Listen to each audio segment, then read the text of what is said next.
What did Jesus teach about divorce and remarriage? Jesus' teachings on divorce and remarriage are central to Christian ethics and have been interpreted in various ways throughout history. His views are primarily recorded in the Gospels of Matthew, Mark, and Luke, where he addresses the issue in response to questions posed by the Pharisees and his disciples. The following description explores the core elements of Jesus' teachings on this subject, focusing on the biblical texts, the context of his teachings, and their implications for contemporary Christian practice.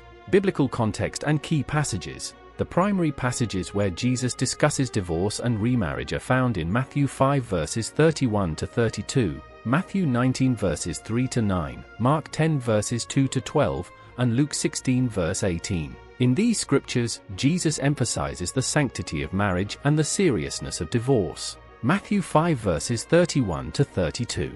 It has been said, anyone who divorces his wife must give her a certificate of divorce. But I tell you that anyone who divorces his wife, except for sexual immorality, makes her the victim of adultery, and anyone who marries a divorced woman commits adultery. Matthew 19 verses 3 to 9. Some Pharisees came to him to test him. They asked, "Is it lawful for a man to divorce his wife for any and every reason?" "Haven't you read," he replied, "that at the beginning the Creator made them male and female, and said, 'For this reason a man will leave his father and mother and be united to his wife, and the two will become one flesh.' So they are no longer two, but one flesh. Therefore what God has joined together, let no one separate." "Why then," they asked, "did Moses command that a man give his wife a certificate of divorce and send her away?"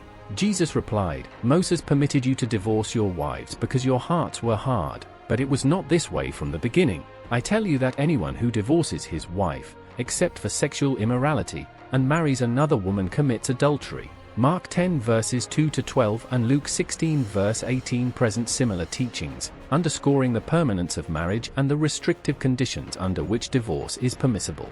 Jesus' teachings highlight the sacred nature of marriage as an institution ordained by God. By referencing the Genesis creation narrative, Jesus emphasizes that marriage is a divine union intended to be lifelong. The phrase, "What God has joined together, let no one separate," underscores the indissolubility of marriage. Jesus acknowledges the Mosaic law's provision for divorce, but clarifies that it was a concession due to human hard-heartedness, not an ideal standard. His exception clause for sexual immorality indicates that marital unfaithfulness undermines the marriage covenant, thus justifying divorce. However, remarriage after divorce, except on these grounds, is equated with adultery, highlighting the ethical gravity of breaking the marital bond. In modern Christian communities, Jesus' teachings on divorce and remarriage are interpreted and applied in various ways. Some denominations hold a strict view, adhering closely to the scriptural text and permitting divorce only in cases of sexual immorality.